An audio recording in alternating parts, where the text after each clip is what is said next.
You can't be social. Those were the exact words given to me by my doctor when I found out I had ADHD and autism. Well, you're in luck because you stumbled across the video that actually gives you the ability to be social even though you have these two things.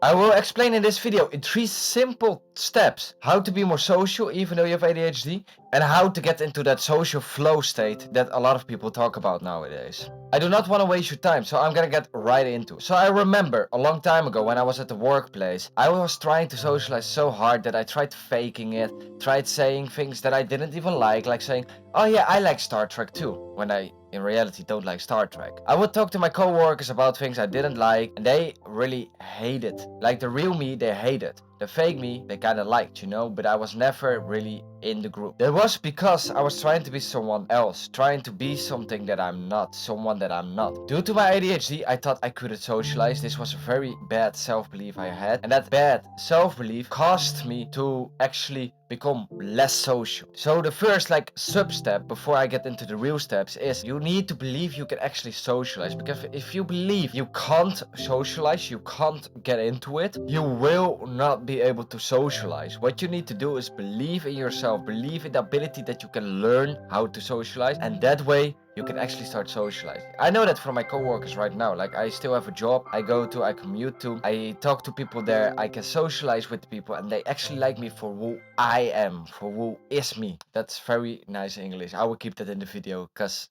you will see some of my mistakes. So to step number 1, and this one is really important, try and fail. What do I mean with this? What I started doing about a year ago, I went into very awkward social situations for myself. Situations that at first I didn't like, but they really challenged me. They really gave me the lessons I needed where I failed in socializing. So what I want you to do is when you socialize, when you fail, when a situation gets awkward, or when you overall just feel very uncomfortable with the social situation, I want you to reflect on that, to look at it from a different angle and see, where did I go wrong? Where did it become awkward? Where could I have made a different intonation, a different story, or should have kept silent?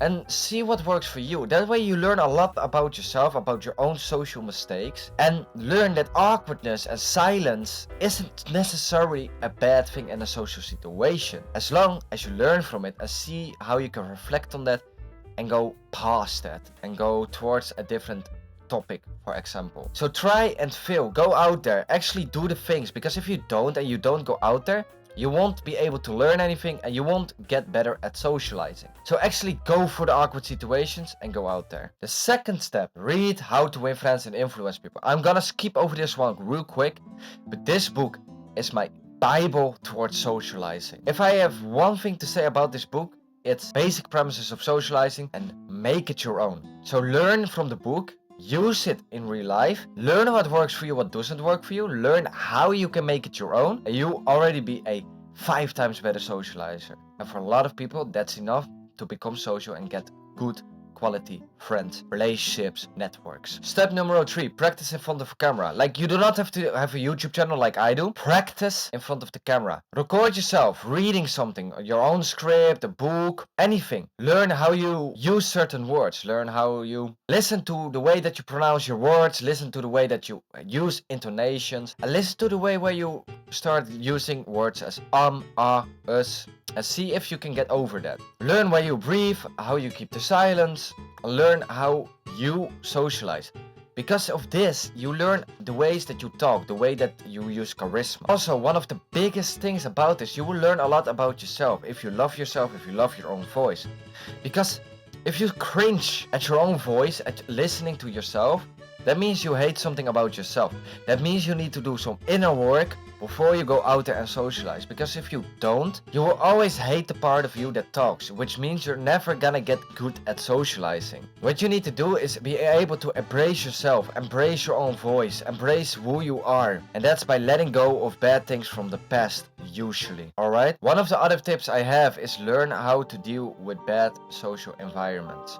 What do I mean with this? Go out of your comfort zone, go into places where usually you will not socialize with people. Like for me, that used to be the coffee place. Where I would get coffee, I would not socialize that much with people. Yeah, with the waitress. What I do now is I say hi to everybody, I try to get a little bit of small talk in, and see if I can get better at socializing. Also, one of the biggest thing about this video, I've mentioned it a lot, right? Believe in yourself, especially with ADHD, especially with the fact that doctors tell us we are too unfocused, we can't do the things that we want to do. Well, in reality, it is about belief. It is about your ADHD. It is about belief. It is about believing in yourself, because what most doctors tell us is not true.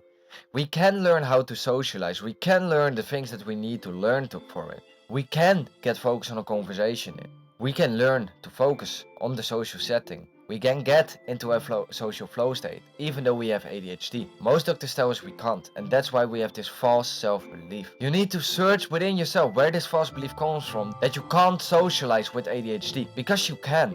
I can, and I have ADHD and autism. For most of you guys, you only have ADHD. Learn why you think this negative thought about yourself and let go of it. Really do that inner work, because that will propel your socializing. And one thing that I have to tell you, if you can socialize, you're already 5 steps ahead of most people in this world right now. And you're already above the 90% of people, because most people can't socialize nowadays. And when you can socialize, you can get good networks, you can get more money, more success, better people around you, so you can propel your own life. To start believing in yourself, that's an extra step, and that's an extra snippety bit that I put in the video for you. Then I say, do the hard work every day. Be proud of yourself every day. And I will see you in the next one. And this time it won't be 2 months.